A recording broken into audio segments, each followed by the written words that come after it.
Hello, hello. Good morning, good afternoon, good evening, wherever you're joining from. Thank you for being here. Looks like things are working. I think things are on. I think you can see and hear me. So yeah, we are all good here. Wonderful. Thanks all for joining. As always, is a theme with this show. Things are different in here again. Surprise. I've been moving things around, so the camera angle is slightly different, but there's a lot actually more that's different that you can't see yet in this angle, which is actually the goal here. But let's say hi to some folks in the chat. Eric says, I can tell the background music is in stereo. Oh, that's good. Took me a while to set that up, actually.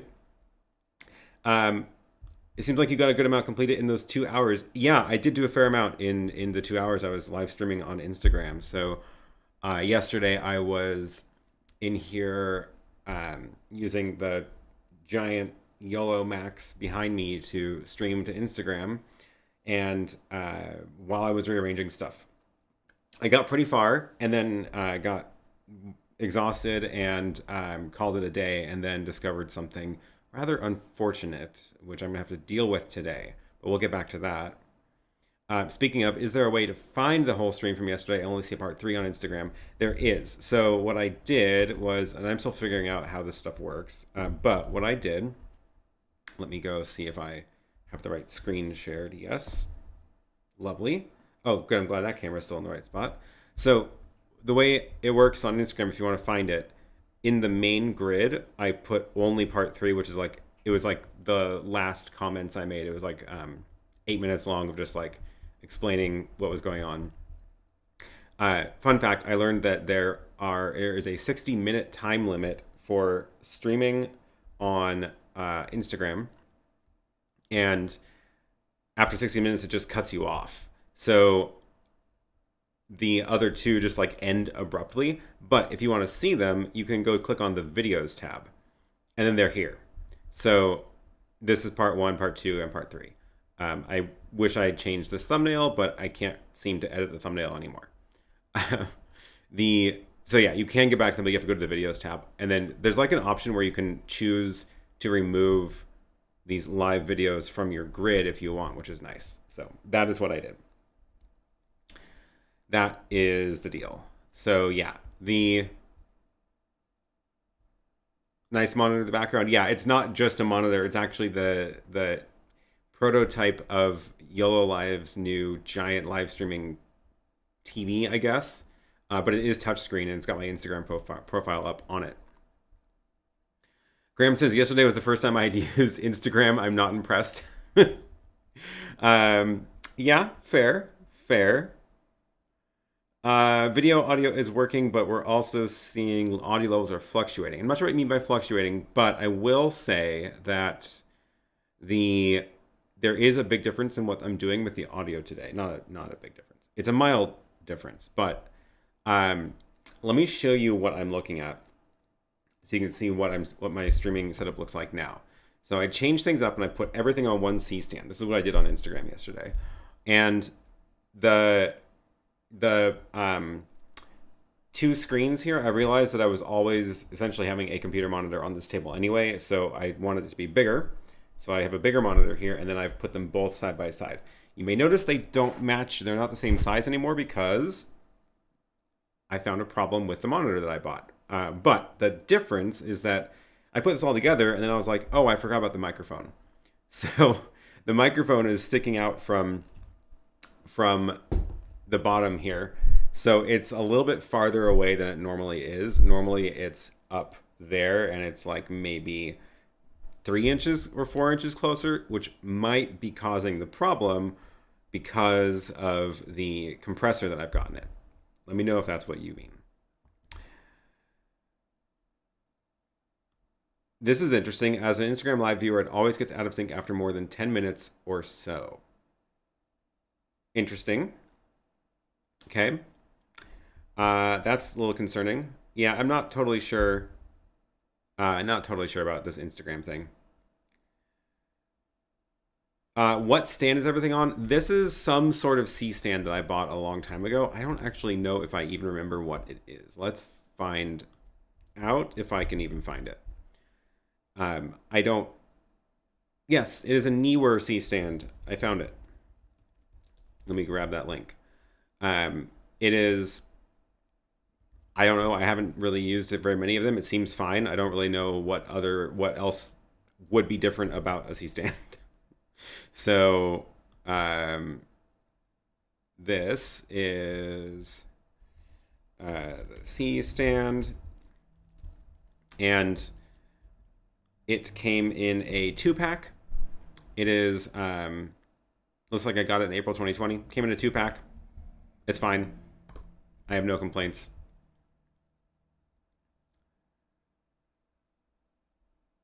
Cool. Oh yeah, people are already remembering, but in case you are new here, if you do have a question for me, put a letter Q in front of your question.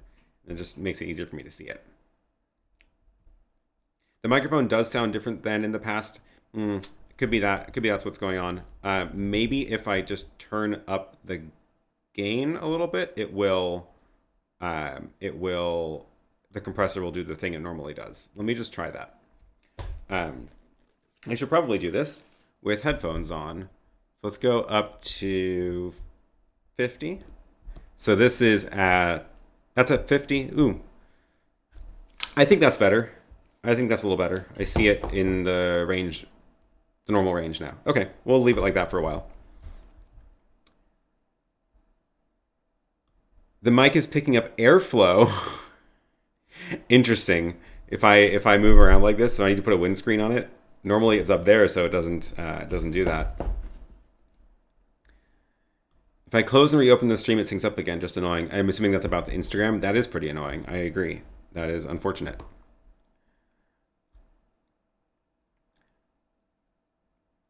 Random question from Philip. What's the random number combination at the end of your video description for? Good question. So this started happening to me a little while ago.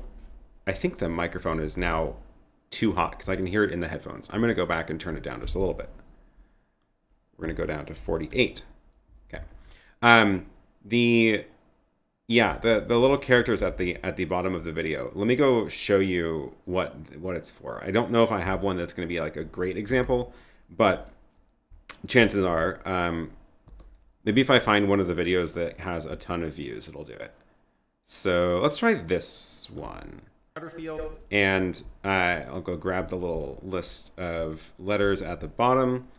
And then if you search Google for this, look what happens. You find any time that a website has copied the description of my video. It looks like, interestingly, this one has not happened, but you do see my copy of it on my website. Let's go find an older one because I know that I've had this happen before. Maybe like this one. I should really mute that. Oh, I didn't do it in this one. That's ironic. Okay, how about one of the really old ones? No, that's too old that I didn't start doing it. Oh my god, this is a failing this demo. This one must have it. It's kind of fun to see how my studio has changed. Wow, okay. I'm really just failing at this.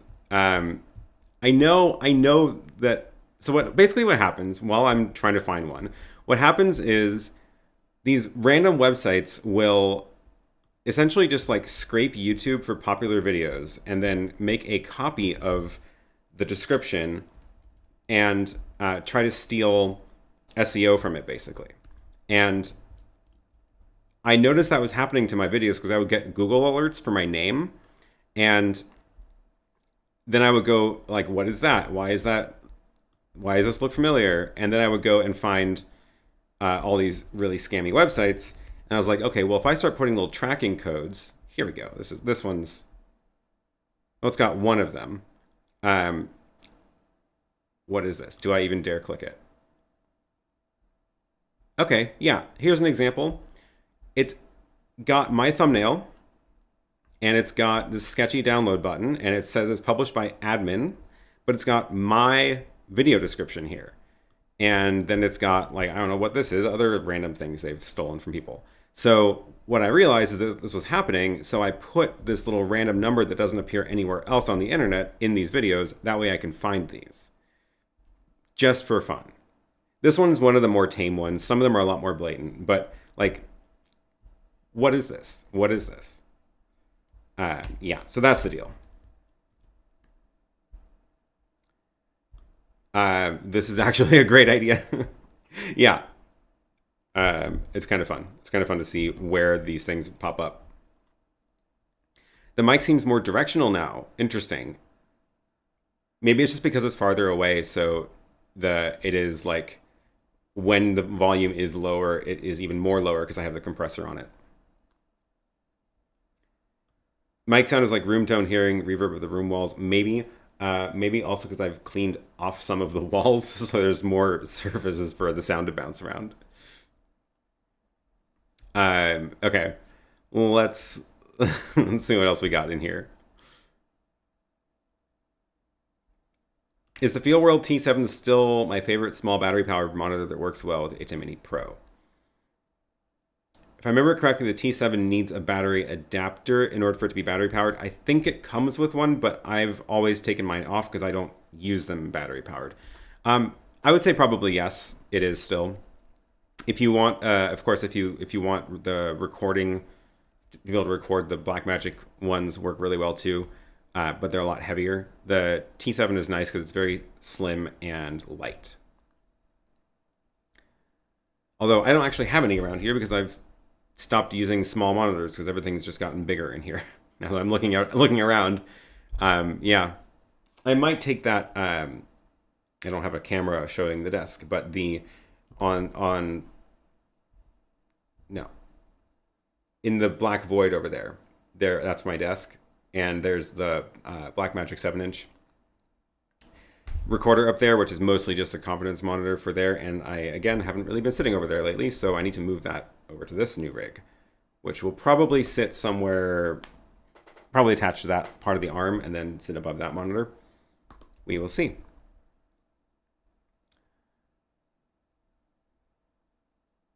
Have you come across the LiveU Solo? I'd like to hear more about it from you, explaining I have network problems when streaming, what to know if it can be a solution for me.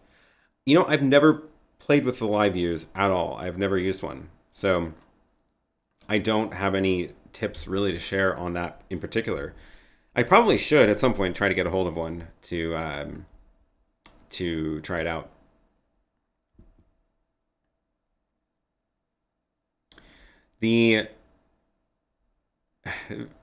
Okay, so the Rodecaster Pro is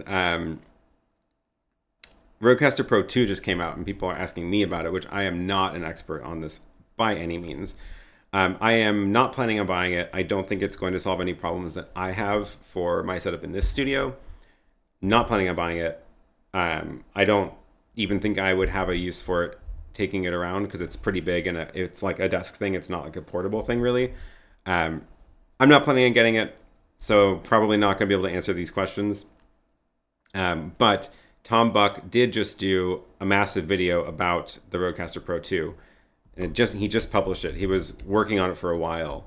So I can definitely recommend his video, because he talks all about this in his videos, and has done, yeah, 40-minute video on this. So I'll drop this link in the chat.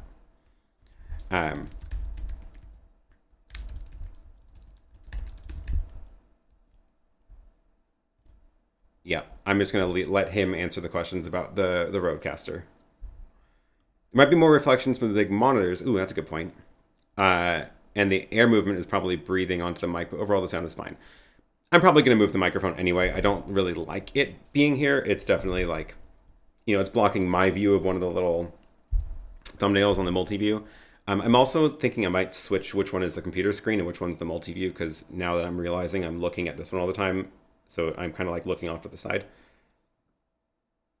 I probably, this is a tough one, because when I am, no, this makes sense. Yeah, I probably will, because when I'm doing my workshops, I want a neutral background. So this is going to be it's just going to be that gray, or the color.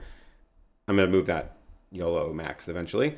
When I'm doing the stuff for work, I'm going to be doing just that angle mostly. So I probably want that one to be what I'm mostly looking at. So I'll need this monitor to have the Zoom meeting of whoever I'm talking to. And then when I'm doing the YouTube streams, I want a more fun background, which is the idea of this. This is today's project. That is going away, and I'm replacing it with the desk. And I'm going to put monitors on that and make the desk look nice and mostly staged. I don't actually know if I'm going to even really sit there ever. But that's the plan, is to make that look nice for the YouTube background. And then when I'm looking at this screen for the comments, then I'll be looking at this angle mostly. So that's the plan. But right now it's just a mess. So that's the plan for today. Don't know if I'll be streaming that. It's just gonna be a lot of moving things off the shelf somewhere else and back again. The mic arm is touching your desk and we can hear you typing. Oh. It's sagged. It wasn't. It was floating before, but it looks like it's sagged down. Let me scoot the desk back. Oh yeah. It's just completely flopped. That's no good. Let's fix that. It was supposed to be floating, but something got slipped. Okay.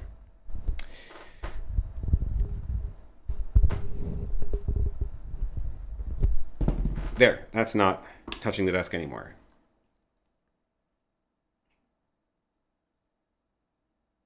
Yeah, it can be a cool backdrop for gear shots. Exactly. That's my thought, is that I want a nicer background for when I'm doing product shots and stuff. So hopefully I can get all of the angles in here looking good. That's my goal.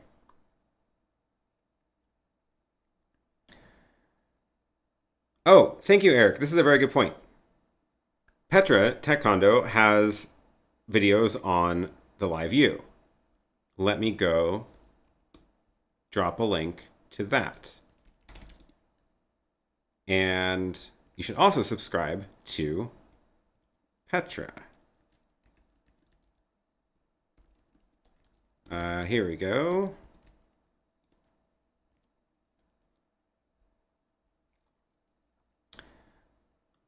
Aaron's comment on the length of that review was funny in the context of 2.5 hour long lives. Wait, what review? Oh, 40, Tom's 40-minute video.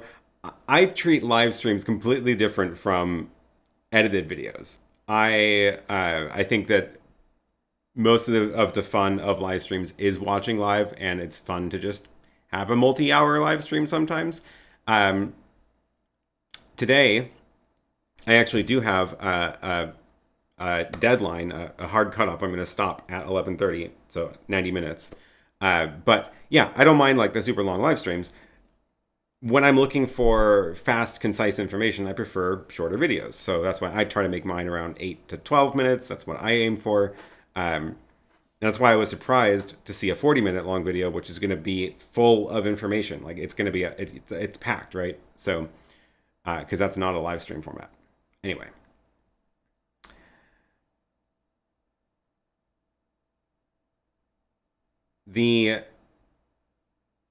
That YOLO Max is epic. Yeah, it's been a fun experiment so far.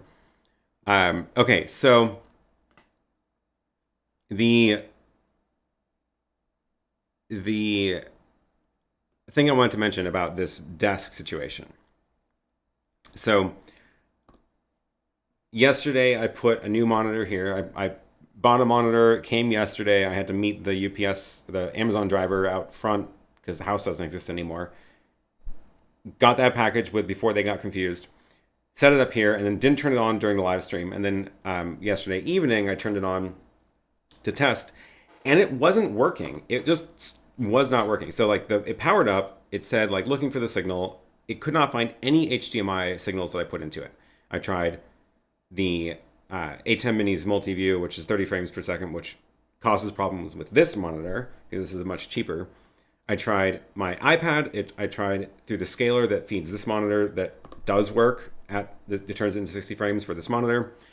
Didn't work. It would like see the cable and it would say, oh, trying to find the signal. And then it would be like no signal detected. And then I actually looked at, the bottom, like I was trying to press the buttons to change it from, HDMI to see if it was like in auto mode or something. But no, it was locked in HDMI. And the buttons on the bottom didn't feel right. I don't know how else to describe it. Like they just didn't press right. So it was like, one of them was just, you had to like get your finger at the right angle to press the button before it would click. It was really bad. And the bottom edge looked like it was like peeling off. So at that point I was like, okay, what is going on? And I'm pretty sure that someone just repackaged a used monitor and gave it to Amazon and said it was new, and it's not.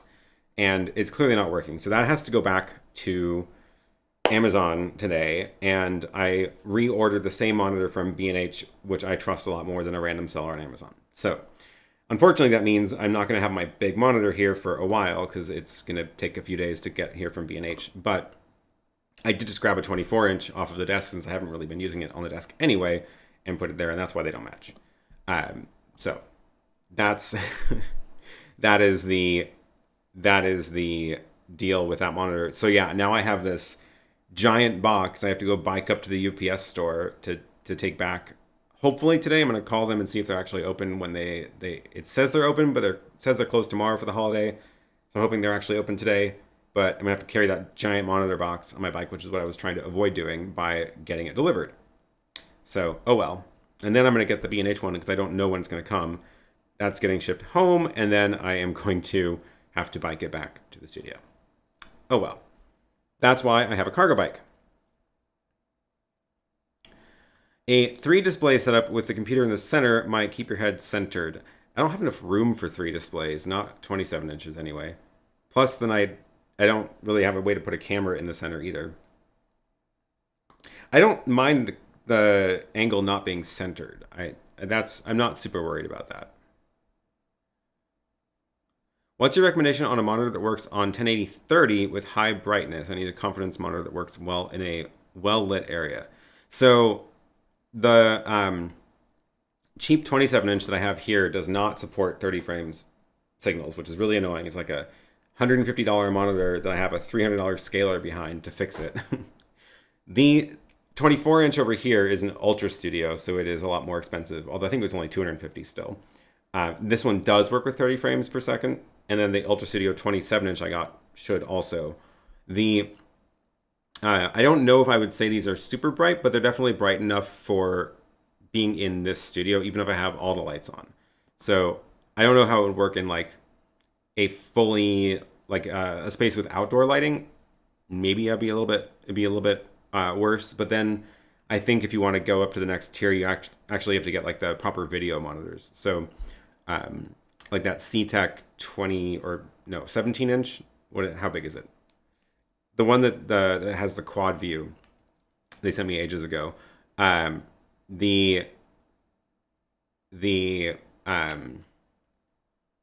one's a lot brighter. It is a lot brighter than this.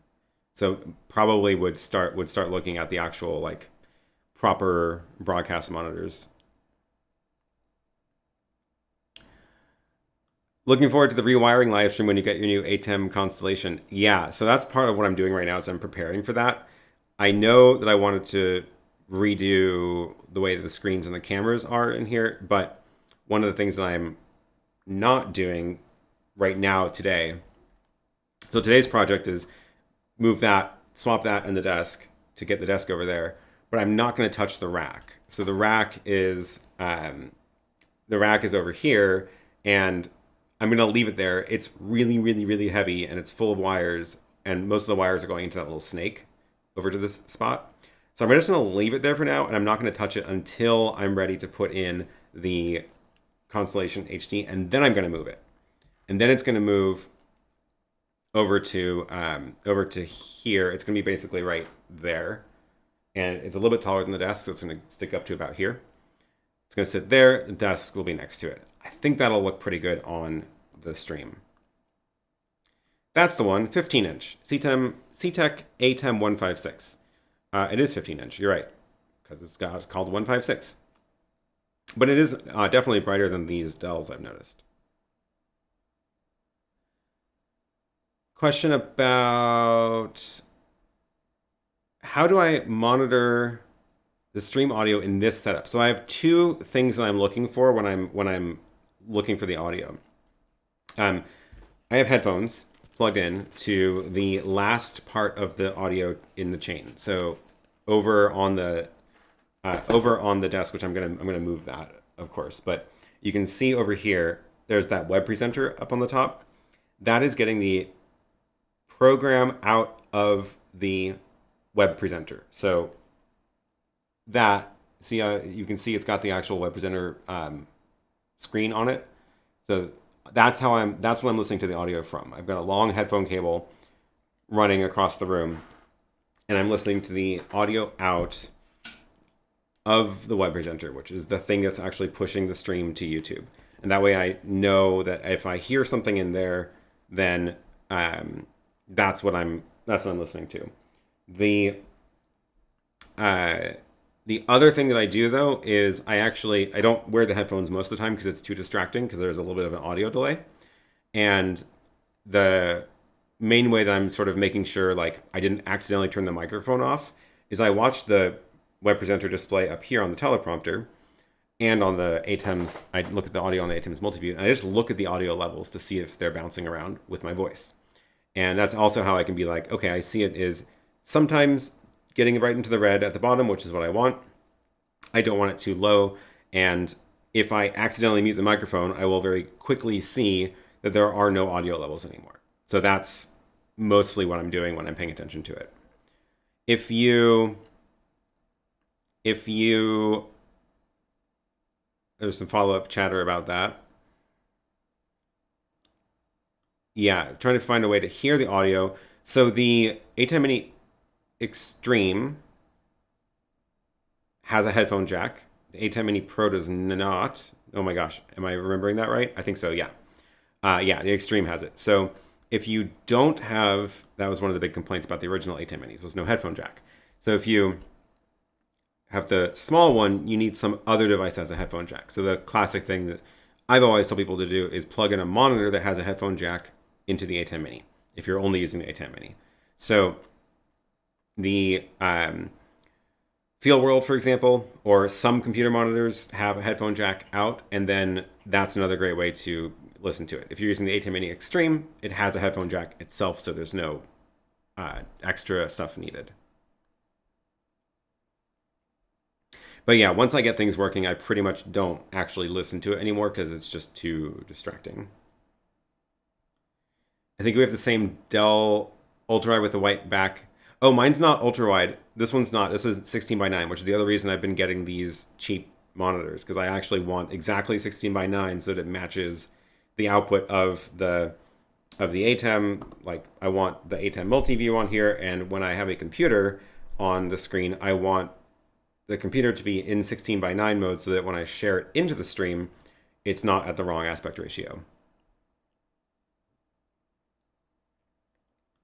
I work with UPS. We're not working tomorrow, but UPS store maybe. Yeah, I need to go to a UPS store to just drop it off, and they'll print the return label for me. And the one that I found that is close enough to bike to says it's closed tomorrow, but it says it's open today. So I'm assuming that means they actually are. I'm going to call first to double check. And that's what I'm going to do right after this stream.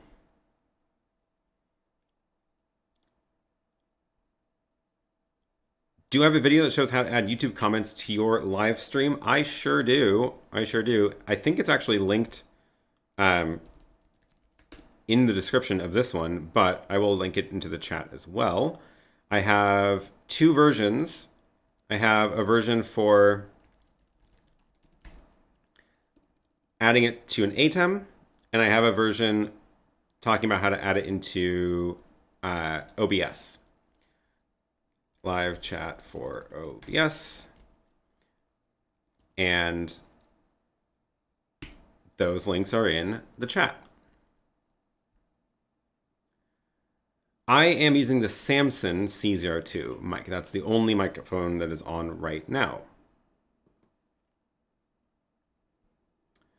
Could you not drop it off at Kohl's? No, there aren't even that many Kohl's around me, but it's such a big box that they actually only gave me the option of UPS either pickup or drop off, but not any of the like Whole Foods. They do a bunch of Whole Foods pickups around here as well, and they didn't even give me that option because they didn't want Whole Foods to have to carry this big box, I guess, which makes sense. That's fair. So it has to go straight to UPS. I could get a UPS pickup, but then I would have to get it picked up from home, so I have to bike it home anyway, because they won't be able to pick it up here because the house doesn't exist anymore. So didn't want to have to deal with that.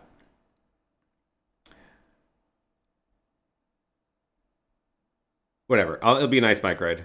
And then I will get to let's go on a nice bike ride this afternoon. Hopefully it's not raining, and it'll be done. And then the new one shows up at some point this week, hopefully. Do I think that VideoHub is going to go away when I get the new switcher? I don't exactly know yet. The big difference between the ATEM Constellations and the VideoHub is the audio. So the new ATEM Constellation HDs have a whole bunch of SDI outputs, which is super, super awesome. And there isn't even a dedicated program out anymore. They're just all assignable outputs. And that makes it so that it's basically the same as a SDI Matrix, where you can take any of your inputs going in and send out any of the outputs, including a program or a preview or just mirroring one of the inputs. Super cool. It's perfect for what I want in here. The big, big difference between that and the SDI Matrix is the audio. So the audio that goes out of those aux outs is always program audio. It doesn't switch the audio to match the input source. So that is a big difference for some workflows, but I don't really think I care about that. I don't think that matters for how I use it, because I don't whenever I'm outputting stuff, the only one that I'm actually ever getting audio from is the one that my headphones are plugged into, which is the program audio. That's the point of it. So I think that's fine. So I don't have like I don't use the audio out of these monitors. You know, I've got my computer monitor here, and I don't have a headphone plugged into it to listen to my computer audio. Like I just don't care. So I think what that means is that even though there's a huge limit of not having the audio routing the way that it does in the SDI Matrix, I think it's actually fine for me. And I think it doesn't matter. So I do suspect that it's very likely that it will replace my SDI Matrix, because I think I'll be able to do everything I need to with just the SDI outs on the ATEM. So I'm pretty excited about that, actually, because it also means that it will be all normalized to the same frame rate. So one of the problems right now is if I switch what's going into this monitor, it'll take a couple of seconds for the monitor to sync up to the new signal, because these monitors don't handle frame rate changes very well, because it's very cheap. And like here, let me just show you what I mean. So if I go here, go to large monitor, and right now it's on my ATEM Mini Extreme, output 1. If I switch it to something with the same frame rate, it'll be instant. But if I switch it to like my computer monitor, for example, let's make it a direct feed from my computer. It goes black. It takes a few seconds while it's thinking about the new frame rate, and there it is. Wow, the colors in those monitors are extremely different too. That's interesting. Wow. I wonder if I have any white balance settings made on the monitors. I didn't actually think about that. Interesting. I wonder which one is more accurate. Very, very different. Anyway, what this means is that when I switch to doing this output assignment in the ATEM itself, the monitor will see the same signal the whole time, and it won't have to resync. So it'll be instant to flip no matter what screen I'm outputting to. So I am excited about that. But oh yeah, I wanted to show you the back of the ATEM Constellation. So I'm getting the big one, and I still haven't heard of anybody actually receive theirs yet, but I also haven't heard of anybody who ordered the 4ME yet. I've only heard of people who have ordered the 2ME, and a lot of people have got them already. So the reason I got this one is because of how many SDIs there are in it. So many. It's 40 inputs and 24 outputs. And I have plans for almost all of the outputs already, between monitors around here, like, you know, these two monitors, the teleprompter, probably one other small monitor. Then there's like the two, there's the encoders, there's the being able to output to an ATEM Mini ISO, being able to output to other devices I'm testing with. So all those, they get eaten up pretty quick. So I made a list, and I was already filling up the 20 in and 12 out, and I was like, I need to just bump up another tier. So that's the deal. Getting the big one, and I have no idea when it's going to get here. No idea. Are there scalars built into the inputs? There are the same. They don't call them scalars. They call them, I forget, like frame rate converters or something. But they do adapt 720 or 1080 progressive or interlaced to whatever your internal resolution is. They call them, where is it? Video input resync and frame rate and format converters. So it's not going to take everything, like it won't accept 4K, and it doesn't accept arbitrary sizes, but it does accept most of what you would ever use with it. I think it's the same ones that the ATEM Minis have. So if you're familiar with how those work, and those work that for you, then this would be the same thing. But yeah, that is really nice too, because that means if I plug in like iOS devices, tend to just always do 60 frames per second no matter what. So if I'm trying to run that into a 30 frames per second system, it's I have to run it through a scaler, which is how I've got the little iPad over there connected, or iPod. I'm tempted to get the 4ME, but the 2 is so much more portable. Yeah, if I was building something portable, then I would probably also do the 2ME. Also, because I probably wouldn't have as many inputs and outputs to worry about. But this is not portable. That's not the point of this. The point is this is for this room and does not move. So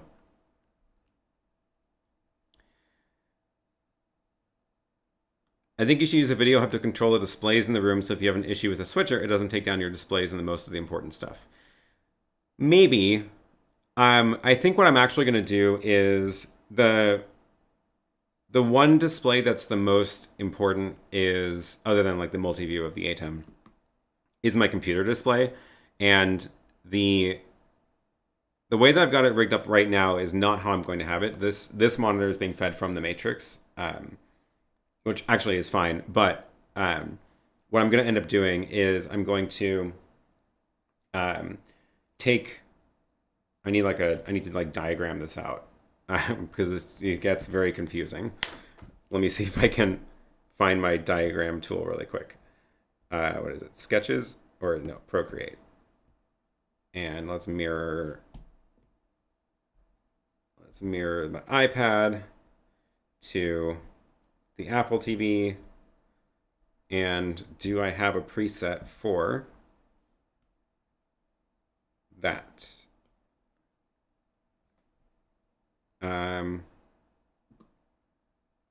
Almost. The input is wrong. SuperSource box 2 needs to be the Apple TV instead. Okay. So the plan is to take the Mac Mini. So that's going to be over here. Mac Mini, that's too big. Has also, can I just say how frustrated I am at the Mac Mini right now? I have the new M1 Mac Mini 8 gig base model. It was like $800, super cheap. It has one HDMI out and then the Thunderbolt outs. They seem to just randomly drop on the Thunderbolt outs. I have a hard drive plugged in and I just get the notification that like it's been disconnected randomly. And if I have a Thunderbolt to HDMI adapter plugged in, it will sometimes forget that it exists and I have to unplug it and plug it back in, which is not great. So I can really only have one monitor out reliably from this machine, which is annoying. And anyway, so what that's going to go into is the bidirectional converter. So that's HDMI here in, and the bidirectional converter has HDMI out and SDI out. So that's HDMI and that's SDI. So this goes into the ATEM and this goes into a monitor. That's my plan. What that does is it means that I get a feed on a monitor that is more or less untouched. It is only going through the pass-through. So there's like virtually no delay happening in the bidirectional converter. So I get a nearly instant feed. There is virtually no delay in the Matrix as well, but I think it's slightly more than in just the converter. And when you start adding all these up, in order to go through the Matrix and back to an HDMI monitor, you end up with SDI into a Matrix, back to another converter into the monitor.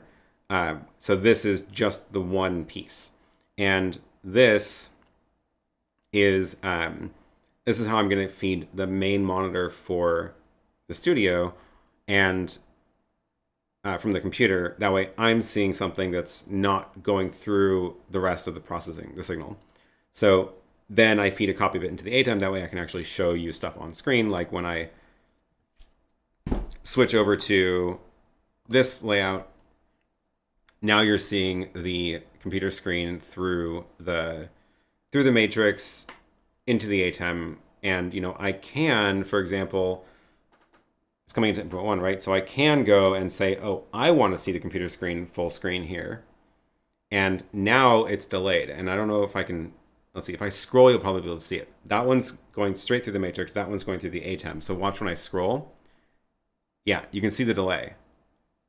It's it's hard to see on the video, but it's a lot more noticeable if I'm trying to use it. It just feels off. It just is like, you can tell like, oh, I didn't quite click.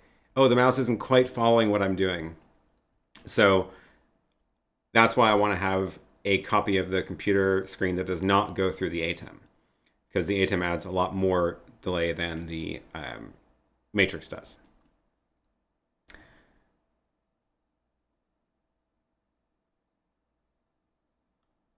Is switching on the Constellation via the physical buttons or the ATEM controller on the computer? I am not planning on touching it. So there are buttons on it. There are a bunch of buttons on it. And here's the fronts of them. Just like the TV Studio HD. Basically, there's a bunch of buttons, all these little things for like the different media players and the different transitions and cut and auto buttons. So you can do switching off of it, which when I was using these in TV Studio, when I was using the TV Studio HD in a portable rack, I would occasionally punch these buttons. It's not a nice like fallback, but I'm not planning on touching the buttons at all when I'm putting it into the rack here. It's going to only be controlled via the Stream Deck or other automations.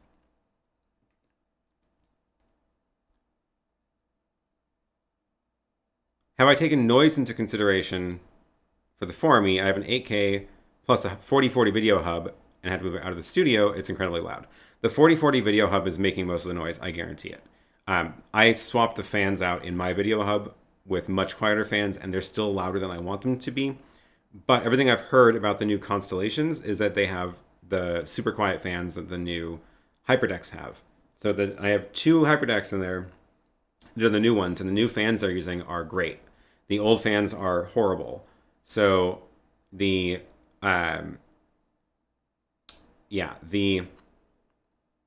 idea is to I don't think so. Yeah, my 2020 video hub is quiet enough. I don't know if I'm going to need it still. I'm hoping the Formy doesn't get very loud. Yeah. Indeterminate delivery time on Constellation. How much longer for the conversion to white faces? Not sure if I'm going to keep that up either. I mostly did it because it was like a big feature on the desk, and it was really a big prominent thing that you could see. So I thought it looked better that way, but I don't think it matters as much when it's all going to be down below. Can you round the corners of a SuperSource box? No. I'm trying to think of what else you could do to get a rounded corner effect. Oh, here's an example. Let me switch what's being... Whoa. Get out of the iPad and switch over to my phone. And let's open up Instagram. Sure. So I'm mirroring my phone over to the, mirroring my phone to the ATEM now. And now I can press this button to show you the phone. This is a trick I stole from Photo Joseph. You might notice that it has rounded corners. Like if you look right down there, it is rounded corners. But it's a cheat, because what I've got here is a PNG file that is the border of the phone slapped on top of the phone graphic. So if I go into the ATEM and take this apart, the downstream key 1 is doing that, and upstream key 2 is the phone. So there it is without the phone in it. It's just a graphic of the phone border, and this is just sitting right under it in exactly the right spot. So the other thing that I thought was really funny is apparently it just coincidentally happened to work out. Let's see if I can point to it. The corner of the actual screen of the phone, notice where it is, right there. It's right at the edge of the rounded corner of the phone. Like literally right there. See how it's right? So I had to get the whole thing lined up to the pixel in order to not have any corners popping out. If I move the upstream key by 1 pixel, you'll see what I mean. if I move it like, oops, that was the size. That wasn't the right position there. So, right, if I have it in the wrong spot, it'll be sticking out of the corner. If I have it the wrong size, it'll be poking out. So it took me a while to figure that math out right, but now it's great. And now it's built into a macro, so I can just turn it on and off, which is kind of fun. So yeah, you could do the same thing with SuperSource, basically, is take an image and put it in front. So you can, in SuperSource, you can go and take, you go to the art tab, and you can put your art either in the front or the background. So right now I have it in the background, and that's what's doing the red, green, blue. If you wanted that plus a border on top, then you have to use a downstream key for it. So like if I turn the phone border on, this is what I mean. Like obviously this is not lining up right, but you can imagine, well, here I can go and change my SuperSource box 1 to fill it. So I can go do that. Let's make it full size and scoot it over, and then crop the right a little more. And yeah, that was about right. And then I have to line up, I have to crop the bottom and the top again to get the to get that effect to not poke through the rounded corners. But it's doable because that graphic is exactly the right size for it. Okay, there we go. And on the left, oh, other way. No, where's the crop on the left?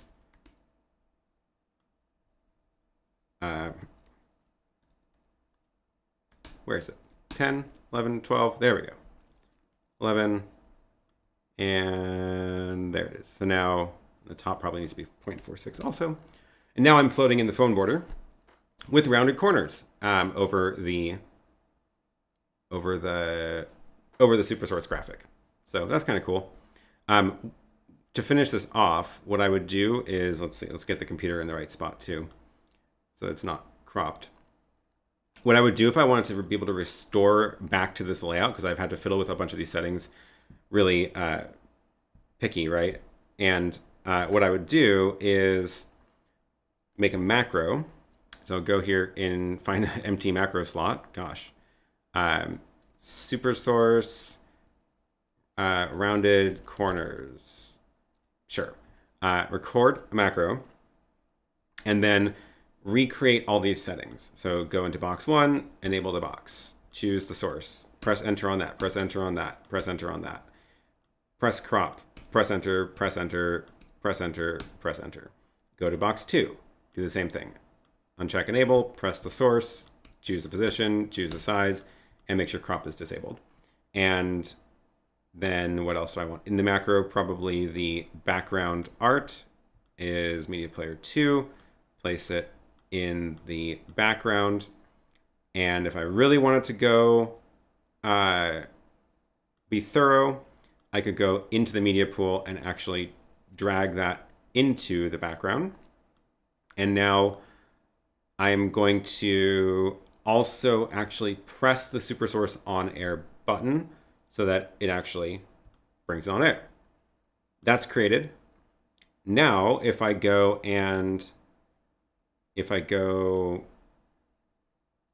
cut away to, let's say that, when I press this, it should restore everything. Let's just, for thoroughness, swap out the background even. Oh, one thing I didn't do was that's what I forgot to put in the macro, was all of the actions for setting up the phone frame. But assuming that's already set, when I press this, it should restore everything. So yeah, what I missed was all the actions for the phone frame, but I have those in another macro. So I can edit this and fix it because I have this, this macro will do all of that with assuming that it's the actual phone, but I can go into the XML, copy all those actions, set up the downstream key 1, and copy them into this new macro I just made. So that is how I would do that. That was a fun little demo. It's kind of a cool layout. It looks like I'm inside of a phone now. And oh, then I need to get rid of the downstream key if I cut away from that angle too. People are reminding me to not forget the downstream key. I already forgot it. Where did my chat go?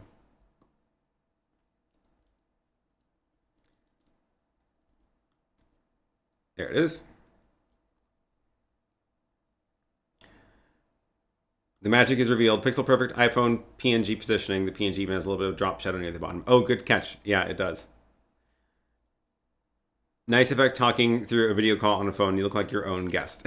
Yeah, I like it.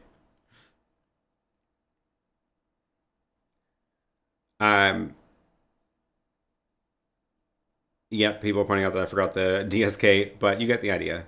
You get the idea. Look at the clean ATEM control. You'll be shocked when you get the 4ME. The 2ME is already a shocker. I know, there's so many buttons in it. I was playing with it at the Blackmagic booth, and it was a lot. A lot.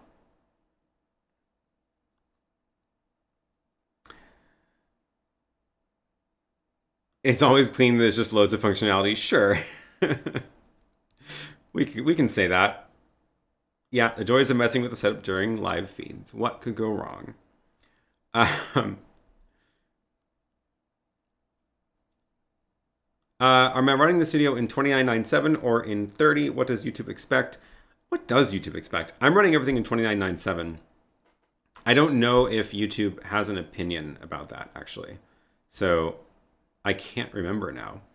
But it seems to be working fine in 2997. Oh, okay. One other thing I wanted to talk about. Hello, thanks for joining. And one other thing I wanted to talk about was the stream day that we just did. This was a lot of fun. Stream day, let me find the link. Stream day, heretorecord.com. This was a thing we did last week. Hopefully you didn't miss it. It was a lot of fun. It was myself and a bunch of people who you are probably familiar with, and if not before, then you are now. Did a series of live streams across all of our channels, which was a lot of fun. It was all about the different aspects of live streaming, and we had a bunch of good topics like show organization, cameras, audio, switchers, companion, graphics, guests, streaming destinations, and we had a panel at the end.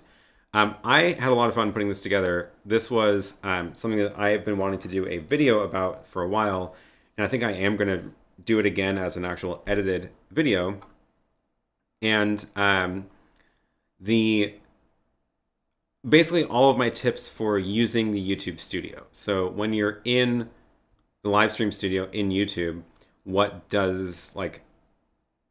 do all these settings do? Like, there's a whole bunch of different settings in here, and they are sometimes not obvious, and there's a lot of little tricks. So I was sharing all the different tips I've learned about how to deal with this. So it was a lot of fun, a lot of good tips in there. I'm going to redo that as a even hopefully shorter video, because it was 30 minutes and I barely got through my agenda. But afterwards, we had a panel discussion where we all brought everybody in for just have a group discussion and talk about how the day went. They were all 30-minute segments, and this was like an hour, and it went pretty well. The one thing that I did notice throughout the whole panel was people kept commenting that my audio was out of sync, and I was actually in the back channel with the production people who were running the back end, chatting with them, and they were like, yeah, your audio is like 500 milliseconds out of sync, and then it's 200 milliseconds out of sync.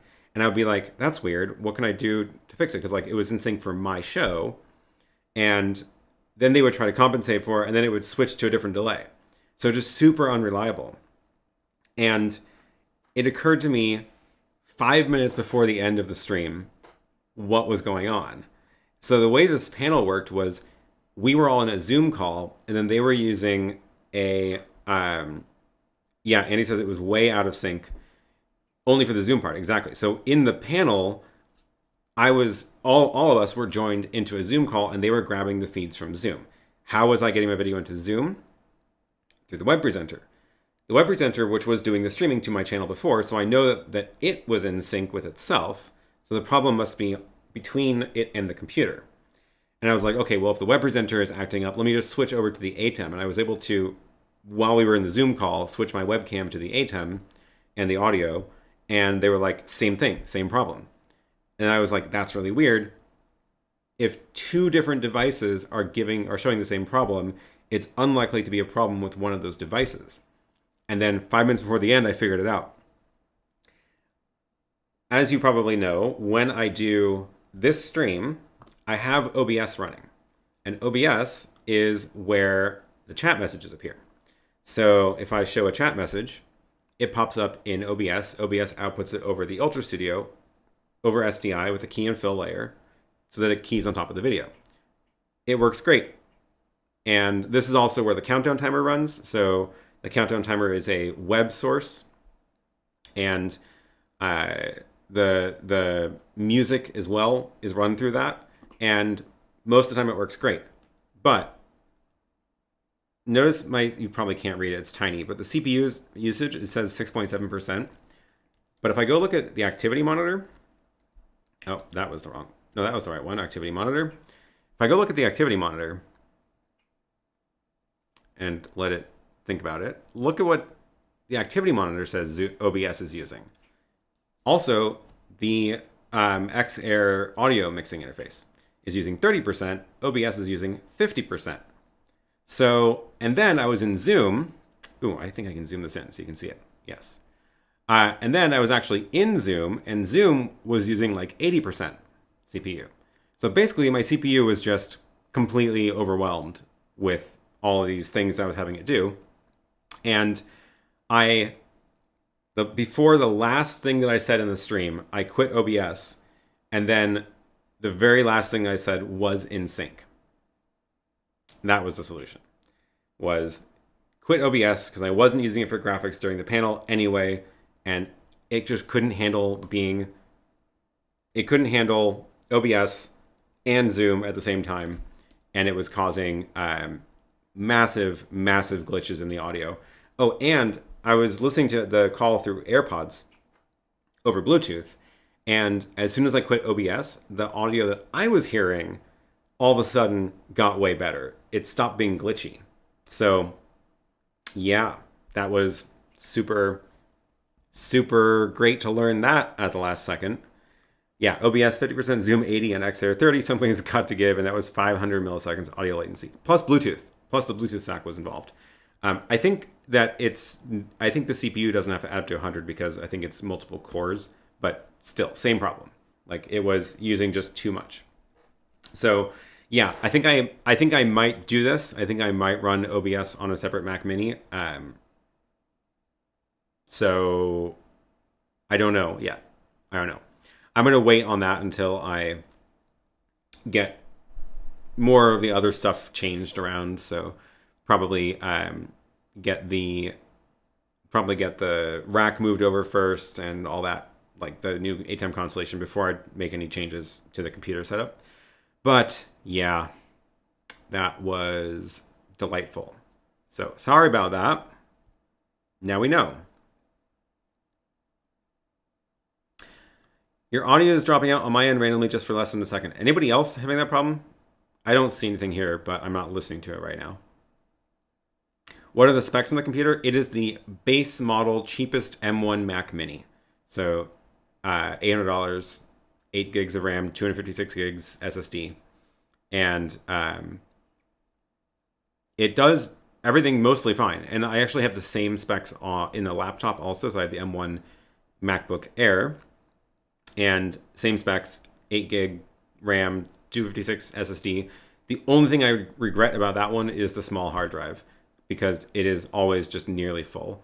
And that's the only regret I have. The 8 gigs of RAM, I don't feel like it's been a problem. And that's what I've been editing all my videos on lately. So it's great. Like, it works really well with Resolve. Now that MIDI has a browser source, ooh, interesting point. Maybe I should switch off of OBS. Everybody's saying audio is good, no problems. Okay, good, thank you. Must just be on your end. Sorry. Hoping to replace a Mac Mini and the MacBook M1 with a new M1 Max that just shipped Friday. Ooh, fun. Yeah, that should be fun. Is OBS already optimized for the M1? I don't remember about that, honestly. I don't remember. Is there any news on an update to the ATEM Mini line? Not that I know of, but they play their cards very close, and they do not talk about things before they are released. So I haven't heard anything. I also don't really expect any, just because they have a lot going on. The impression I got when chatting with everybody there at NAB was that they just have a lot of different products going on. And if you look at their product lineup, like, there's a lot. They just released the new Constellation HDs. Much needed update to the rack models, because these were getting really old. May notice that they're still missing new 4K versions, so we'll see how that goes. But then they have, all the new, like, the new hyperdecks. They've got the new, like, the new shuttle even. Also interesting to note that this is the same form factor as the ATEM Mini Extreme, same depth and taper and all that. New software, whole new thing going on with the Resolve, right? There's just a lot going on. I get the impression that they're just very overwhelmed with how much stuff is going on and don't have a lot of time for stuff right now. So I don't think we're going to see new ATEM Mini Extremes, ATEM Minis. I don't think we're going to see any this year, much less maybe not even next year. And one of the reasons for that is because, again, like, these are very good devices. They are very good at what they are designed to do. And I don't know, like, especially the ATEM Mini Extreme ISO, for $1,300, it still is it's an incredibly powerful device. Nothing even in their rack mount line comes even close. Because, again, the 2ME, which is the only thing, like, the 1ME doesn't have SuperSource, which is a big mistake. I think they should have added SuperSource to the 1ME. So if you want SuperSource that the ATEM Mini Extreme ISO has, you have to go up to here, which is $400 more, but now you're missing the recording and the streaming features. So this thing is just, like, it is amazing. And I don't know where you would go from that except, like, up to 4K, right? Which is a whole new problem, because that's just a lot more CPU, a lot more heat generation. Yeah, honestly, I don't think we're going to see anything happening in the Mini line for a long time, because they still have to work on the 4K versions of the rack mounted ones, because it's, like, basically guaranteed to happen at this point, because they did the HD versions. They have an 8K version, which you can use in 4K also, but who's going to spend $10,000? I think we're going to see a similar lineup to these, but in 4K. Maybe that's what's happening next year, right? Like, these just came out, so I don't think we're going to see this stuff happen soon. But yeah, that's my suspicion. That is my suspicion.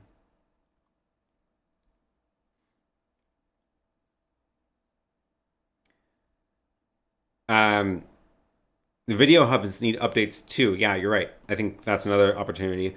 They're functional. I don't know what would need to change in them. Maybe if I remember correctly, they're missing 12G on some of the models. So 12G SDI, I think, is only in which one? Only the 4040? Yeah, okay, so there's no 12G 2020. So that's an opportunity. But honestly, is that really important? I don't know.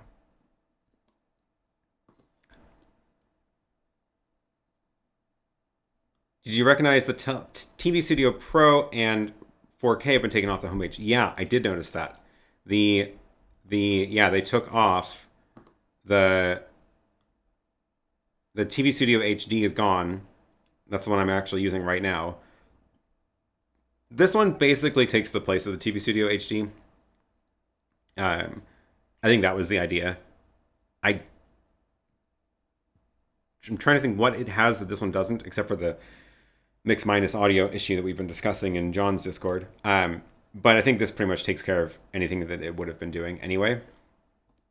And yeah, the panel one is gone too, which is interesting. You think they might merge the Extreme with the Hyperdeck to be the TV studio? Extreme with the Hyperdeck.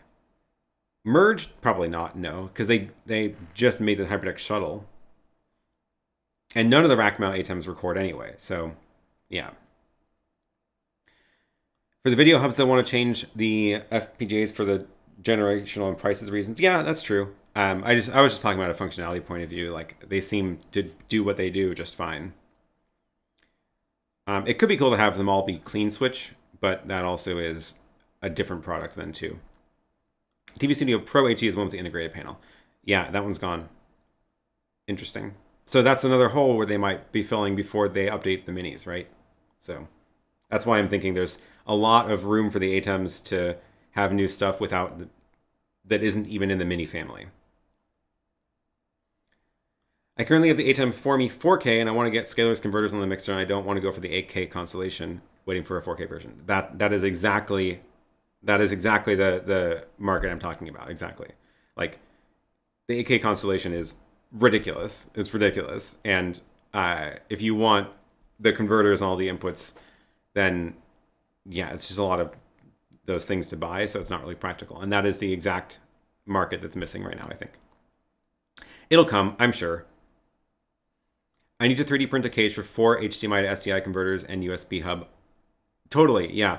I'm probably going to do something like that, actually, because I have the towers that I made a long time ago, and the design is okay, but they really were meant to go on the back of the, I don't know if I have a picture that I can pull up fast enough, but, or I guess the actual picture on my blog post has it. They were made to go, here they are. They stack in this tower, but the reason for that is because, yeah, this is how I was using them. So I had the Blackmagic panel display back here, the side-by-side 2 monitor rack mount thing. It's super thin, which is nice.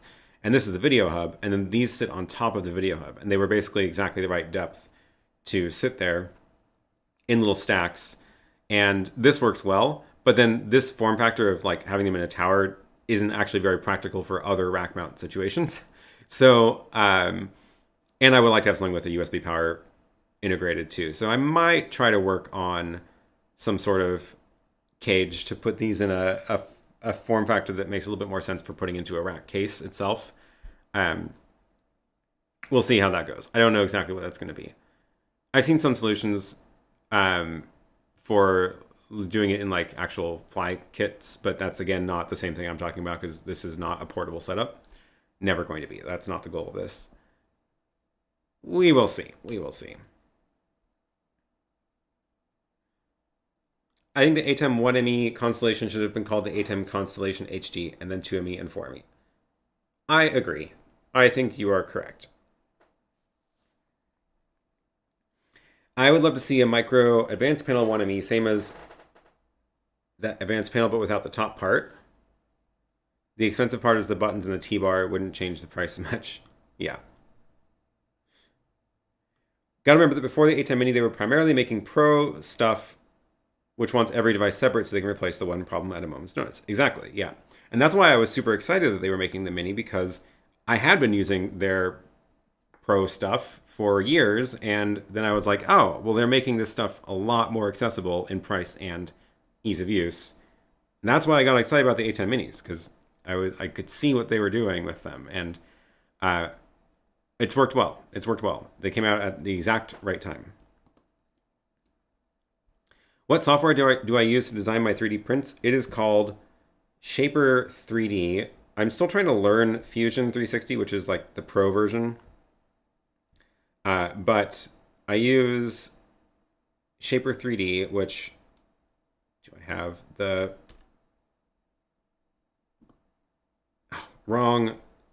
I need to fix that macro. There we go. It looks like this, and here's my little studio I've been modeling. So the idea, it works like other 3D software where but the thing I like about it is that you can, it's just very simple to navigate. So with a mouse on a computer in Fusion 360, you have to fiddle with, it's really complicated to navigate. And I do have a space mouse now, which is great because it does make it so that you can like physically pull and shift around the viewport. So that solves that problem. But I'm also then like, that's a desk setup. I'm not going to take that with me. But this I can just be like, oh, I need to do something really quick when I'm on the road. And you just like pan around with your finger and then you can zoom in. And then when you use the pencil, that's how you edit the surfaces. So it gives you two different ways. Like if I touch anything, it's not going to select it because fingers are for navigating. Pencil is for editing. And that mode works. It just is so intuitive. I love it. So yeah, this is the studio in here, which is probably what I'm going to end up. This is my goal for, I guess today, this is happening, is moving that desk over to here, and then it'll have the monitors on it. I don't have a model of the C-stand and stuff, but I was just doing the furniture placement in here. And actually, now that I've decided to not have the arm coming out, I don't need that spot over here for the another stand. So I think that means I can actually move the air conditioner there. I'm also hoping to get rid of that air conditioner and build it into the wall, but yeah. Yep. That is the plan. And there's the rest of the studio with my other shelves that you never really see on camera because they're always cluttered. But yeah, the idea with this is that I want to be able to do shots of gear on this table from about here. And then it'll show like the desk and stuff in the background, which will be kind of cool. Or I can just I might need to get like a little side table or something to be able to put in the middle of the floor here. Like, let's just put a little table down. Let's imagine that this is a table and not a cylinder. And then I can use that for product shots also against the gray wall, which I could do like that. And you won't see anything else. So that's my thought. It gives me more use of the gray wall, which right now is blocked by this desk because this desk is over here right now. So that's the idea. That's my plan. We'll see how it goes. It's going to be a lot of work to move that stuff around. When will the AC be installed? Good question. I've asked the contractor to get on the schedule for that, but we have to rebuild the stairs outside anyway to shorten them to not conflict with the other building. And that's my plan, is like do that project, which will involve tearing up the stairs. While those are torn up, we have to move the compressor anyway, so I'll replace it with a new dual zone compressor, run one of them into this room up in the corner, and that's the idea. That's the idea. So that's a project. I'd like an ATEM Mini with no buttons, no power, no inputs, and no outputs. That sounds like a brick. It sounds like a very expensive brick. I would like to see an ATEM Mini with no buttons except power. I have my ATEM Mini mounted behind the desk and out of reach. Yeah, I mean, the good news is the buttons on the ATEM Mini are not adding much to the cost because they're the really, they're just the really cheap buttons that are not the big, fancy, individually, like individual mechanics in the buttons on the big ones. So I don't know what it's called, but the way that these ones work, it's like a film. All the buttons are part of one sheet. Well, maybe there's like a few of them in there, but they're basically like a sheet of rubber that have the little, and the buttons are just like pressing the rubber down onto the circuit boards. There's no actual like mechanics there really. These ones are like much more expensive actual buttons. So every one of these adds quite a bit to the cost and assembly time. So at least these buttons aren't affecting the cost, because otherwise it would not be $295, I guarantee it. So even if you do have that out of reach, at least you can know that you haven't just spent a lot of money on buttons that are going to waste. But I agree. I think there's a lot of uses for, like, even mine right now. It's sitting over there on the rack. I haven't touched those buttons in months. So, yeah. Yeah, slap a deck saver on top. The for the mini split. No, it's going to be like one of the mini split ones where it's going to be ceiling mounted or top of the wall mounted, so it's not going to take up any floor space. Those are fine.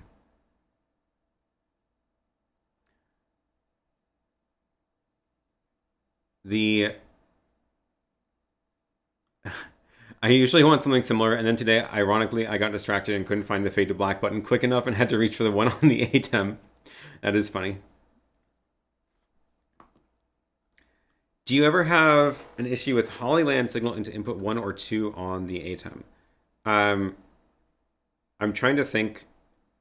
I haven't noticed anything, but also the I haven't noticed any problems, but I don't know if I've run my wireless cameras into 1 or 2, input 1 or 2 in a while. It would be through the Matrix, but that shouldn't matter.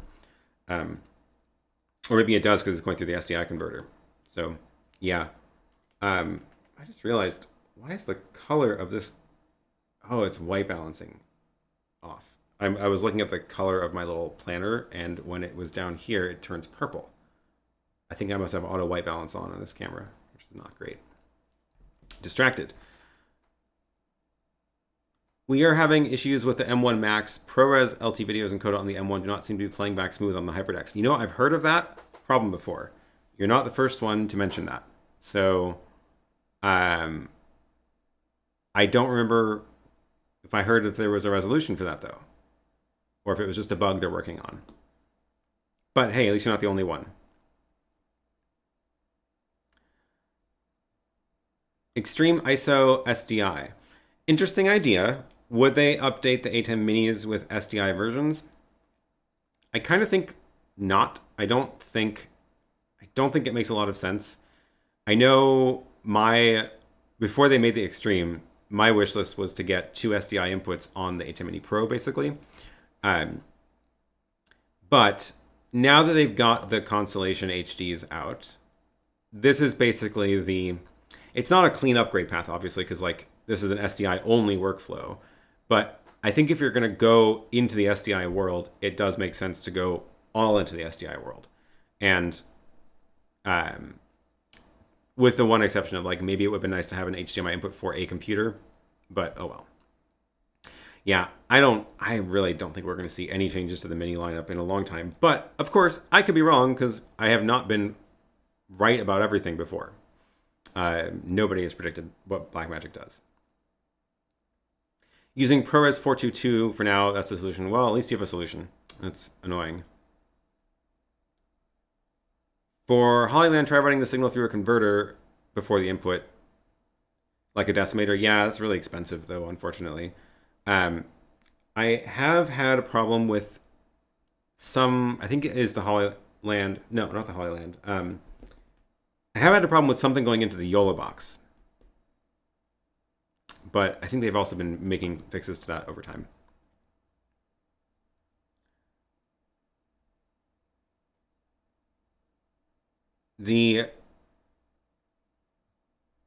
Has the building started on the new house? So close. So close. We are, God, I know I've been saying it's so close for a while, but really we're so close. The house is taken down now, and I'm just waiting on the bank to give me money. That's what I'm waiting on now, which is a really frustrating thing to wait on. But this is also a long weekend, so the bank is closed tomorrow, so I'm not going to get any updates until Tuesday. Yeah, so that's what I'm waiting on. I need them to finalize the loan, basically. And it's been a whole process. I will do a video about that process of the financing of this some other time on the new house channel, which I was editing that video yesterday. We filmed an hour and 20 minutes talking about choosing appliances for the house, which is more interesting than it sounds, I promise. And I've been trimming that down, and I've got about halfway through trimming it down. I'm trying to get it down to like 40 minutes because, God, that's a long video about appliances. I don't think I can get it down under 40, frankly. So, the funny thing is you got permits before the loan is done. Sort of. This has been a chicken and egg problem that we've been chasing the whole time, too. The bank won't give me the loan until we have permits, but I can't pay for the permits. I would have to pay for the permits myself, and it's like $80,000 for the permits, which is a lot of money. So I was able to convince the bank to accept the statement from the city that says the permits are issued pending payment as good enough for the loan. So at least we got through that part.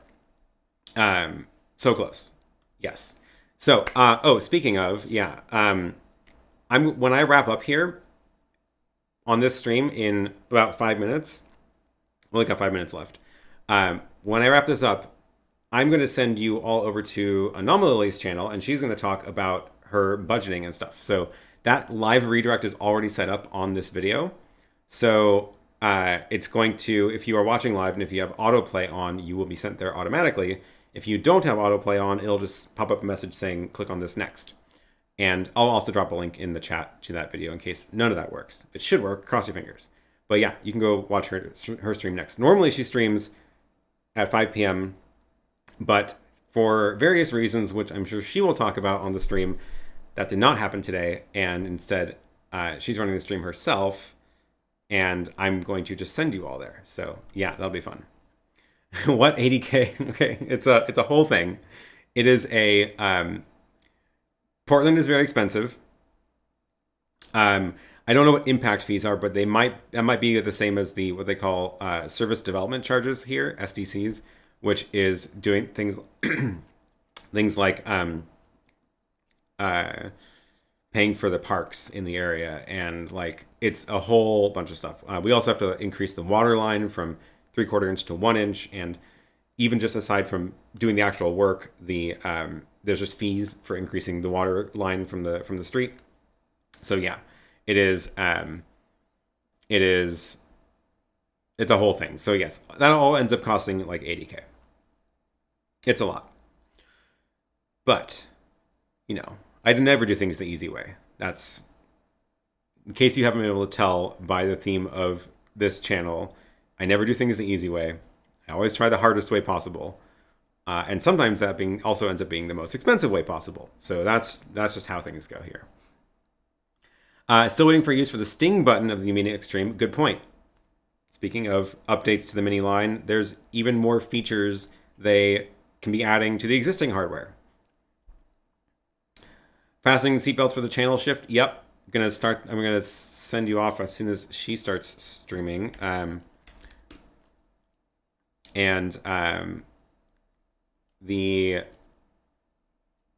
streaming early, but I'm not even doing anything fun anymore because I have COVID again. Womp womp. Tune in for that story. Oh, this is funny. I used to be on the Portland Budget Committee that relied on those fees, and now we're paying them. Good question, Jade. Does anybody here do things the easy way? Good question. Graham says, how are the home appliances being interconnected? Cat 6 HDMI SDI. Yeah, my stove has an HDMI port. No, I actually don't want most of the appliances to be connected, but I do want light bulbs to be connected. Oregon, no sales tax. They will get the taxes somehow, exactly. I just have to think about all the sales tax I have not paid in building out this studio, and that should make me feel better about it. Yep.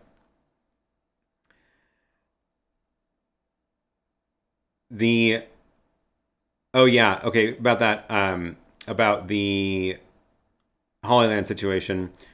Okay, one other case of Hollyland causing issues on inputs 1 and 2. Inputs 1 and 2 on the Extreme are the special ones. Those are the different HDMI chips that let you do the pass-through with no processing. So I guess there is something wrong with those. And apparently I've never actually plugged in mine directly into input 1 or 2. At home, I plug it into one of the other inputs. So like I usually use one of the higher numbers on that, so I don't have that problem. And here they're going through all the converters and stuff, so I don't have any of that problem here. Yeah, Oregon does not have sales tax, so they have to get their money from other taxes. So that's one of the that was the comment.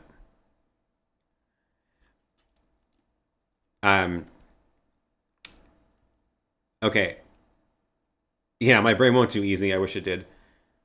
I rely on other people to tell me I'm taking things too far. Maybe I should listen to other people telling me I've taken things too far more often. But there's a fine line between what other people think is too far and what is actually too far and just ambitious. So, yeah. Yep. Okay. Is Lily live yet? Yes, Lily is live. So we're going to wrap this stream up, and I'm going to send you over there. Thank you for tuning in. Do you hear the music? I don't hear the music. That's a bummer. I don't know where the music went. Anyway, thank you for tuning in every week and watching live. I don't know if I'm going to do more lives on Instagram today. I might. So check out my Instagram if you want to see if I do go live and rebuild the studio on the air. But my project for the rest of the day is basically taking the rest of the stuff off the table, moving it over to here, and nope, here. We'll see how it goes. It'll be fun. Nope, no music. Oh well. That's the end. See you all later, and go tune into Lily's stream next. Link will be in the chat.